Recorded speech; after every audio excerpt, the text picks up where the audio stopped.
మన వాళ్ళు ఎవరన్నా అధికారులు అంటే మనకు తెలిసిన వాళ్ళు మన బంధువులు అధికారులుగా ఉంటేనో లేకపోతే రాజకీయ నాయకులుగా ఉంటేనో వాళ్ళు ఒక పొజిషన్లో ఉంటే సంతోషపడిపోతాం. వాళ్ళు ఏదన్నా ఇది ఉంచండి అది ఉంచండి ఇంట్లో పెట్టండి తర్వాత నేను తీసుకుంటానంటే మనల్ని ఎంతగా నమ్ముతున్నారో అనుకుంటాం. కానీ ఇప్పుడు అట్లాంటి వాళ్ళే చిక్కులు పాలవుతున్నారు. కవిత బంధువులు, కవిత భర్త తరపున బంధువులు అంటే అందరూ కూడా బంధువులే అవుతారు.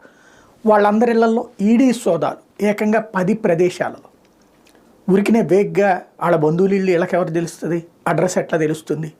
కవిత తను పొజిషన్లో ఉన్నప్పుడు, తను ఈ సంపాదించుకున్నప్పుడు లేదా ఈడీ కేసులు ప్రారంభమయ్యాకో కానీ పలువురికి ఆయా మెటీరియల్ ఇచ్చారా లేకపోతే ఏమైనా దాచమని ఇచ్చారా తెలియదు. ఓవరాల్గా 10 మంది ఇళ్ల అడ్రస్లు ఈడీకి తెలిసినాయి. ఎక్కడో ఢిల్లీలో ఉన్నటువంటి ఈడీకి కవిత భర్తకి సంబంధించినటువంటి బంధువర్గాల అడ్రస్లు తెలిసి